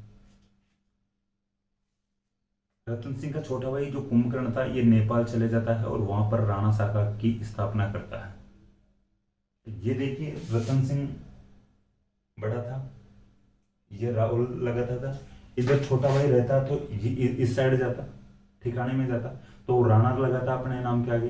तो ये भाई यहाँ पे रुकता नहीं, ये नेपाल चले जाता, तो नेपाल में जाके और ये राणा शाखा की स्थापना करता है। लेकिन नेपाल में राजतंत्र शायद 2007 तक था, और 2007 तक ये जो राणा थे ये ही राजा थे वहाँ के, ठीक है।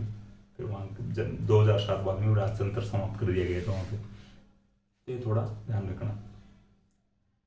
अब बात करते हैं इधर वाली जो बात की, यहाँ से आगे चित्तौड़ के राजा बनते हैं, इस साइड से बनते हैं। ये भाई चैप्टर क्लोज हो गया। इधर राहुल रतन सिंह के टाइम में ही राहुल रतन सिंह अंतिम शासक रहता है राहुल साका का।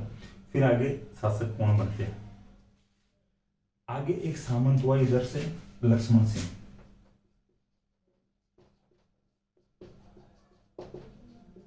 ठीक है। लक्ष्मण सिंह सामंत हुआ। देखिए मैं थोड़ा सा इसको मिटाता हूँ और इधर लिखता हूँ, और थोड़ा नीचे हो जाएगा। इधर वाला जो ये चैप्टर कंप्लीट हो गया।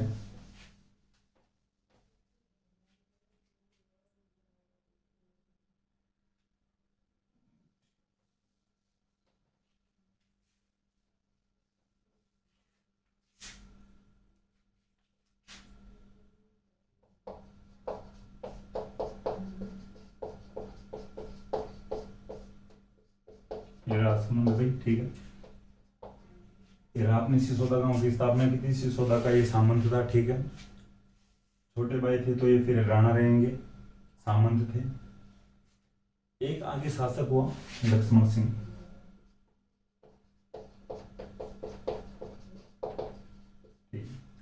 लक्ष्मण सिंह जो शासक था, लक्ष्मण सिंह के ऐसा माना जाता है कि भाई खूब बेटे थे, 7 बेटे थे इसके।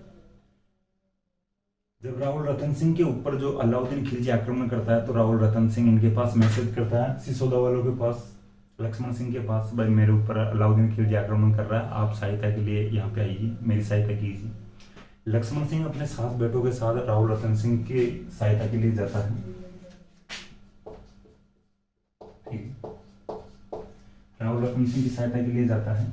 लक्ष्मण सिंह और ये बेटे मारे जाते हैं। इनमें से एक बेटा बच भी जाता है, अजय सिंह, ठीक है। लक्ष्मण सिंह के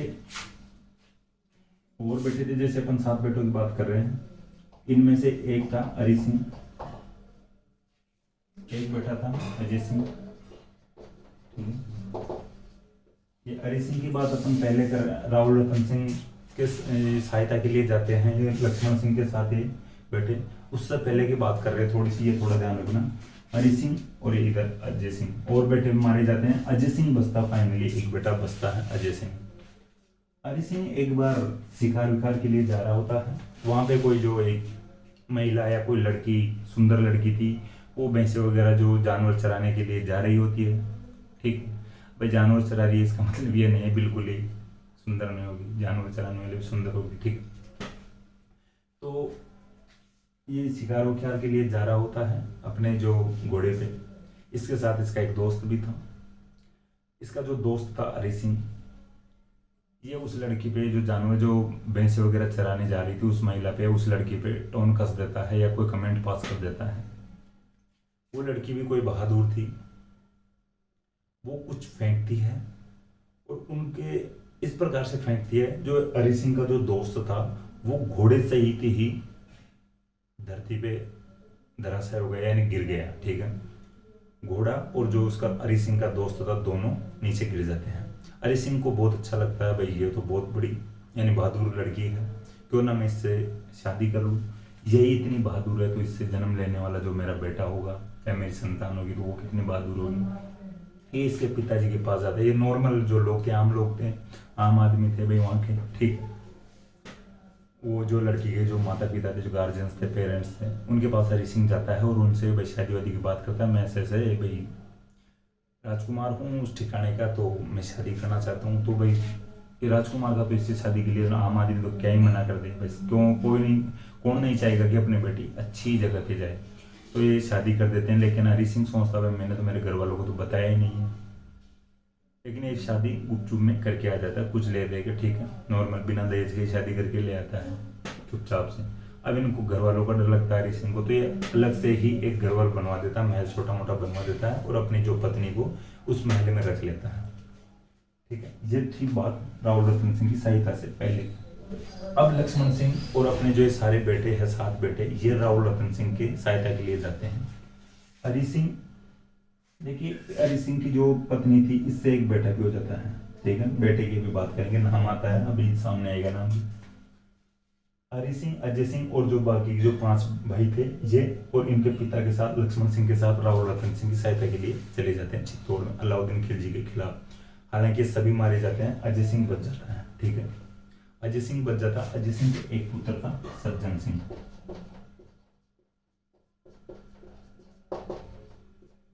ठीक है,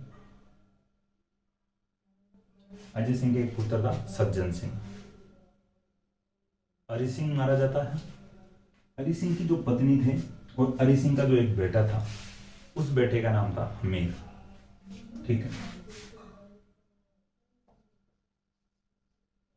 देखिए भाई किस प्रकार से आगे चित्तौड़ का राजा बनता है। हमीर इसका बेटा था हरि सिंह का, लेकिन ये बचपन में था हमीर, ये इसकी माता के साथ अपने ननिहाल चले जाता है। यानी हम हरि सिंह की पत्नी अपने बेटे हमीर को लेके अपने पियर चले जाती है वापस। भाई इनको गुपचुप में रखा गया था, तो ये वापस आके यहाँ पे तो दावा कर नहीं सकते थे चित्तौड़ पे या सिसोदा पे, इनको तो गुपचुप में रखा गया था। ये कहे तो कौन इनकी मान, ये इनके पियर में वापस चले जाती है। इनके एक बेटा ये था हमीर था।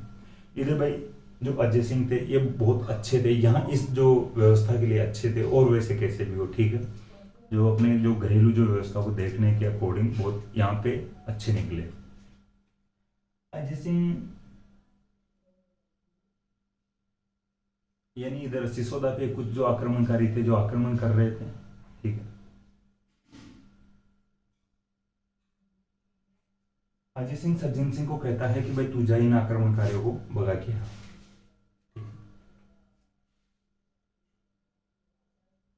सज्जन सिंह से वो आक्रमणकारी भागते नहीं है।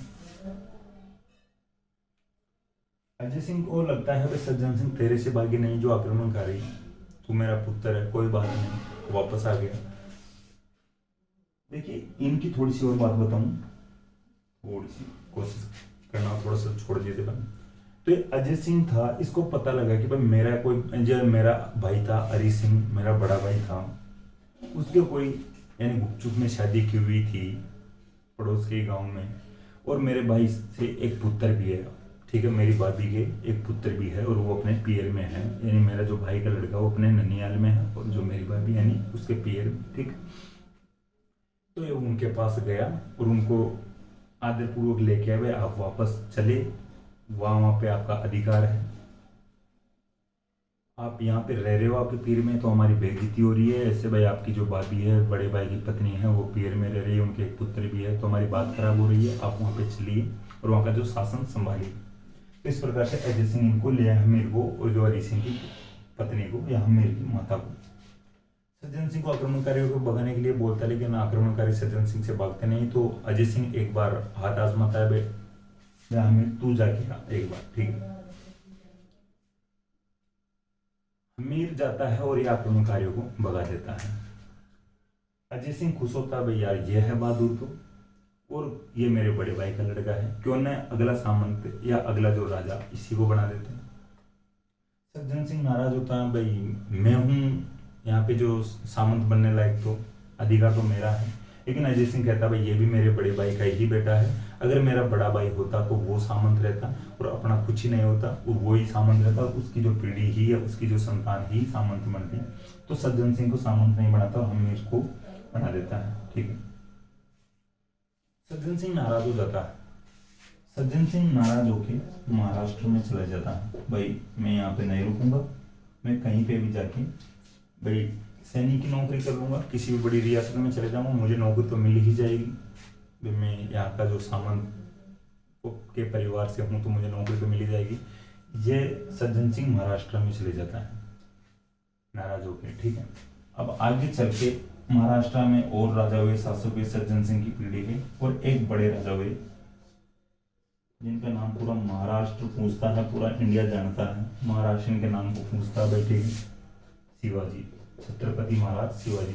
ठीक है, तो ये सज्जन सिंह की पीढ़ी से ही थे शिवाजी। शिवाजी खुद कहते थे, खुद मानते थे कि मैं मेवाड़ का वंशज हूँ, गोइल हूँ, सिसोदिया वंश से हूँ, मैं जो महाराणा प्रताप का वंशज हूँ। ठीक है, तो ये छत्रपति महाराज शिवाजी मेवाड़ के ही वंशज माने जाते हैं, खुद ऐसा एक्सेप्ट करते हैं, खुद मानते हैं, ये बात खुद कहते हैं, ठीक है। तो ऐसे अजय सिंह के पुत्र सज्जन सिंह की पीढ़ी के थे शिवाजी, ठीक है, ये थोड़ा ध्यान रखना। अब देखिए हमीर ने राणा उपाधि का प्रयोग किया था,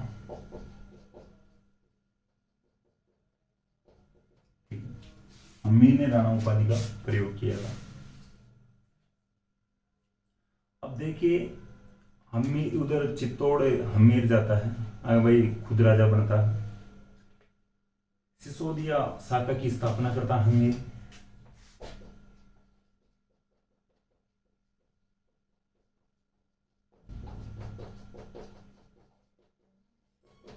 ठीक है भाई, खुद सिसोदा, भाई वो मैं सिसोदा की बात कर रहा हूँ, सिसोदा की सामंत बनते आ रहे थे इनके घर वाले, इनके जो पेरेंट्स थे। तो ये फिर चित्तौड़ में जाता है, उधर राहुल रतन सिंह मारा जाता है, तो फिर ये खुद यहाँ पे सिसोदिया शाखा की स्थापना करता है हमीर वापस चित्तौड़ में, ठीक है। तो ये थोड़ा ध्यान रखना, हमीर इस प्रकार से यहाँ का राजा बनता है। कैसे सामंत परिवार से था, छोटे पद से था, भाई छोटा जो बड़े बेटे होंगे, बड़े जो बेटे होंगे वो राजा होंगे, लेकिन ये सामंत वाले वर्ग से था। लेकिन सामंत वाले वर्ग से वापस चित्तौड़ की तरफ आता है और चित्तौड़ में आके सिसोदिया शाखा की स्थापना करता है, ये थोड़ा ध्यान रखना है। हमीर ने सिसोदिया शाखा की स्थापना की थी चित्तौड़ में, ये इंपॉर्टेंट फैक्ट है। सिसोदिया शाखा की स्थापना चित्तौड़ में किसने की थी, तो हमीर ने की थी। हमीर का जो मैं आपको इतिहास पूरा बता दिया किस प्रकार से सामंत वर्ग से इधर राजा वाले वर्ग में आता है, ठीक है। अब बात करते हैं हमीर के कुछ जो विजय अभियान थे, इनकी भी बात कर लेते हैं।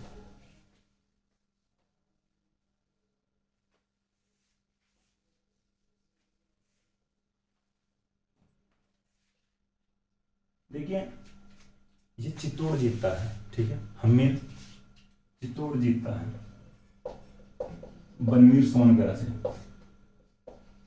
बनवीर सोनगरा का नाम जैसा सोनगरा भी कुछ जगह पर मिलता है।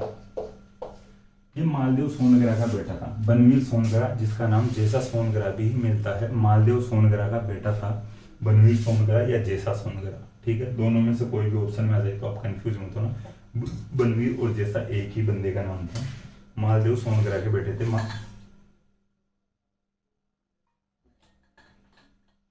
देखिए मालदेव सोनगरा की अभी बात कर रहे थे, जो कानड़देव सोनगरा का भाई था। एक जो फैक्ट है उसके लिए वो लिख देना, मालदेव सोनगरा को मूछड़ा मालदेव भी कहा जाता है, क्योंकि उसके बड़ी बड़ी मूछें थी, ठीक है। तो बड़ी बड़ी मूछें होने के कारण मालदेव सोनगरा को मूछड़ा मालदेव भी कहा जाता है। जो मालदेव सोनगरा का जो बेटा था बनवीर या जैसा सोनगरा, इन पर यानी इनको भगा के, इनको हटा के हमीर चित्तौड़ पर अधिकार करता है। ये इसको भगा देता है। 1320 में खिलजी वंश समाप्त हो गया था, ठीक है। खिलजी वंश 1320 में समाप्त हो जाता है और तुगलक वंश आता है, ठीक है। तुगलक वंश आता है। मोहम्मद बिन तुगलक 1325 में शासक बनता है, ठीक है। इधर 1326 में हमीर का जो शासनकाल शुरू होता है। मोहम्मद बिन तुगलक के पास बनवीर सोनगरा जाता है कि हमीर मुझे भगा दिया है, मुझे वो मिला था, यानी मेरे घर, यानी मेरे पेरेंट्स को मिला था और वहाँ का शासक मैं हूँ, लेकिन हमीर मेरे से छीन लिया है। मोहम्मद बिन तुगलक के पास जाता है बनवीर सोनगरा जैसा सोनगरा। मोहम्मद बिन तुगलक हमीर के खिलाफ सेना भेजता है कि जाओ आप, यानी खुद की सेना को बोलता है कि भाई हमीर को हरा के आओ। तो एक बांसवाड़ा में जगह पड़ती है सिंगोली, ठीक है। इस सिंगोली नामक स्थान पर हमीर की सेना और जो मोहम्मद बिन तुगलक की सेना यहाँ पर लड़ाई करती है, ठीक है। ये थोड़ा ध्यान रखना। मोहम्मद बिन तुगलक 1325 में शासक बना था और ये 1326 में शासक बनता है। ये इसका टाइम पीरियड शुरू होता है, यानी टाइम पे शासन काल शुरू होता है 1326 से 1364 तक। सिंगोली जो स्थान है बांसवाड़ा में, यहाँ पर युद्ध होता है हमीर की सेना और मोहम्मद बिन तुगलक की सेना के बीच में। ये भी बनवीर सोनगरा के कहने से भेजा था मोहम्मद बिन तुगलक अपनी सेना को, ठीक है। ये बात हो गई। सिंगोली नामक स्थान जो बांसवाड़ा में पड़ता है, यहाँ पर मोहम्मद बिन तुगलक की सेना को हमीर वापस हराता है, ठीक है। एक तो बनवीर सोनगरा को हरा के चित्तौड़ जीत लेता है और मोहम्मद बिन तुगलक की सेना को हराता है सिंगोली बांसवाड़ा में, ठीक है। ये थोड़ा ध्यान रखना। सिंगोली बांसवाड़ा का युद्ध किसके बीच में हुआ था, मोहम्मद बिन तुगलक और हमीर की सेना के बीच में हुआ था। अब एक मंदिर बनवाता है, माता जी का मंदिर बनवाता है ठीक है, बरवड़ी माता का मंदिर, ठीक है, बरवड़ी माता का मंदिर बनाता है। इस माता जी को अन्नपूर्णा माता भी कहते हैं, ठीक है। अमीर बरवड़ी माता का मंदिर बनाता है मेवाड़ में, चित्तौड़ में या मेवाड़ में आप लिख सकते हो, ठीक है। चित्तौड़ में लिख लेना, अगर आप चाहो तो मेवाड़ भी लिख सकते हो, चित्तौड़ में लिख लेना। लेकिन आपको हमें चित्तौड़ में बरवड़ी माता का मंदिर का निर्माण करवाता है। बरवड़ी माता को अन्नपूर्णा माता भी कहा जाता है, ठीक है। बरवड़ी माता मेवाड़ के भोइल वंश की इष्ट देवी है,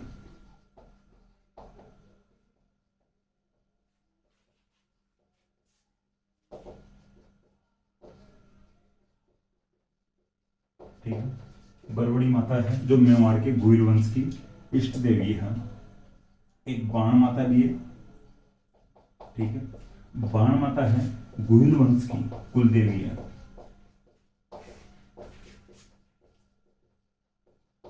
अब देखिए, मैं आपको थोड़ा सा अंतर बताऊं, यानी कुल देवी और जो इष्ट देवी में बताऊं, ठीक है। बाण माता गोइल वंश की कुल देवी है, ठीक है, ये आप ध्यान रखना। गोइल वंश की कुल देवी बाण माता है। मेवाड़ के गोइल वंश की इष्ट देवी बरवड़ी माता या अन्नपूर्णा माता है।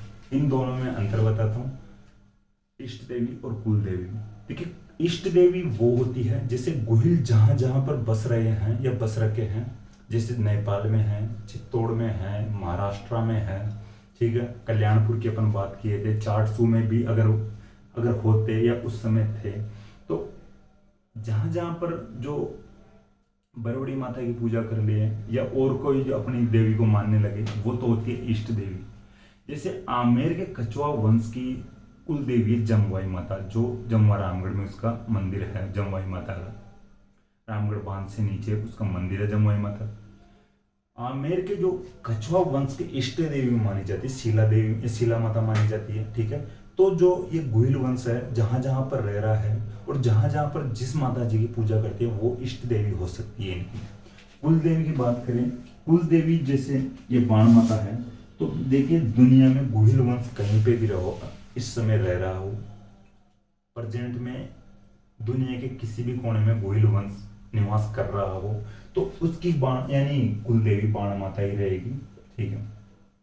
तो बाण माता का मंदिर एक जगह होगा और ये उस वंश की कुल देवी रहेगी। इसको पूजने के लिए अगर उनकी आस्था होगी बाण माता में, तो इस बाण माता को पूजने के लिए दुनिया में जहीं पर भी रह रहे हों गोहिल, तो वो यहाँ पे आके पूजा करेंगे, ठीक है। ये होता है कुल देवी और इष्ट देवी में अंतर। इष्ट देवी जगह जगह पर पूजी जा सकती है, किसी भी देवी को अपनी इष्ट देवी मान सकते हैं किसी भी वंश के लोग, लेकिन कुल देवी एक ही होती है, ठीक है। तो ध्यान रखना, कुल देवी एक होगी, इष्ट देवी किसी भी देवी को अपनी श्रद्धा के अनुसार मान सकते हैं। ये बात हो गई मंदिर निर्माण की हो गई। ये थोड़ा विजय बयान हो गया था, सिंगोली युद्ध और चित्तौड़ को जीतना बनवीर सोनगरा से, ठीक है। देखिए, अब बात करते हैं थोड़ी सी अब इसकी जो प्रशंसा की, भाई जो आगे राजा हुए थे हमीर से आगे, तो इसकी किस प्रकार यानी हमीर की किस प्रकार से प्रशंसा करते हैं अभी लोगों में, क्या क्या इसकी प्रशंसा ही करते हैं हमीर की।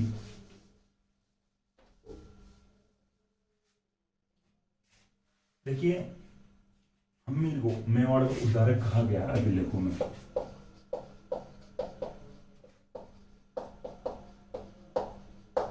एक प्रकार से मेवाड़ नष्ट हो चुका था, अलाउद्दीन खिलजी के आक्रमण से साका हुआ था 1303 में, ठीक है। 30,000 लोगों को कत्लेआम करवाया गया था, जोर कर ली थी महिलाएं और ये पुरुष जो थे कैसरे कर लिए थे। तो वापस इसको विकसित करने वाला था जो हमीर था, तो इस प्रकार से हमीर को मेवाड़ का उद्धारक कहा गया है, ठीक है। कुंभा ने कुंभलगढ़ प्रशस्ति लगवाई है, तो उसमें प्रशंसा होगी। प्रशस्ति का मतलब मैं आपको बता दिया, राजाओं की प्रशंसा। तो कुंभा ने हमीर की प्रशंसा की है।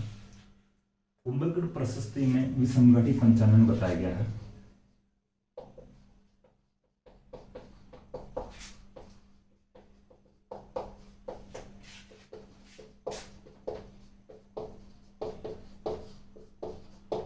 ठीक है, विषमगढ़ी पंचानन बताया गया। ये तीनों अलग अलग शब्द हैं। विषम यानी घाटी का मतलब होता है युद्ध, ठीक है। विषम का मतलब होता है कठिन, पंचानन का मतलब होता है शेर के समान, ठीक है। कुंभलगढ़ प्रशस्ति में ऐसी प्रशंसा की गई है हमीर के लिए कि कठिन युद्धों में, ठीक है, कठिन युद्धों में शेर के समान लड़ा है हमीर, ठीक।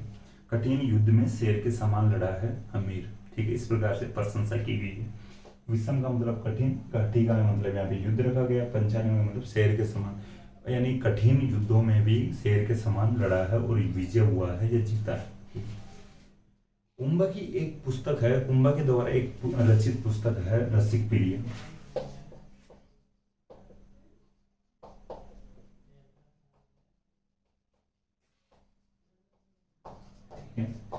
कुंभा द्वारा एक पुस्तक है रसिक प्रिया, इसमें हमीर को वीर राजा बताया गया है,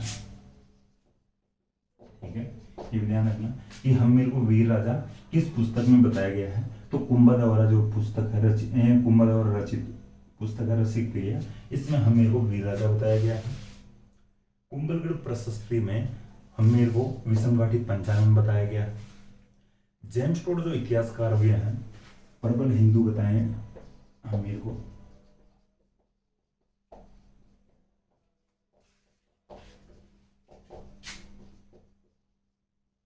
ठीक है, कि प्रबल हिंदू है, प्रबल हिंदू था हमीर, ठीक है। कुंभलगढ़ प्रशस्ति में विषमघाटी पंचानन बताया गया। कुंभा द्वारा रचित रसिक प्रिय पुस्तक में यानी वीर राजा बताया गया है हमीर को, और जेम्स टोड प्रबल हिंदू बताता है, ठीक। ये कंप्लीट हो चुकी है आज की क्लास, ठीक। आज बात की है अपन राव रतन सिंह और राणा हमीर की। राणा हमीर से ये भाई आगे, फिर अब आगे ये राणा लगाने लग गए थे, कुछ जगह पे महाराणा भी मिल जाता है, कुछ जगह राणा मिल, जैसे राणा हमीर है, ठीक है। फिर आगे महाराणा प्रताप मिल जाएगा अपने को नाम। तो राणा और महाराणा का ज्यादा कोई विवाद नहीं है, कहीं पे भी मिल सकता है नाम। तो ये नहीं कि भाई राणा कब से लगाए गए थे और महाराणा कब से लगाया गया था, नाम क्या है, ठीक है। राणा और महाराणा मिल जाएगा। हाँ, राहुल और राणा की थोड़ी बात थी, मैं आपको बता दिया हूँ किस प्रकार इनका जो डिवाइडेशन हुआ था, किस प्रकार जो ये राजा पहले वाले राहुल लगाते थे और फिर किस प्रकार की फिर राणा लगाने लग गए थे, ठीक है। तो ये थोड़ा ध्यान रख लेना। अब आगे और जो नेक्स्ट क्लास में बात करेंगे, ठीक है। तो अपन यहाँ तक बात कर चुके हैं, नेक्स्ट क्लास में मिलते हैं अपन। Thank you.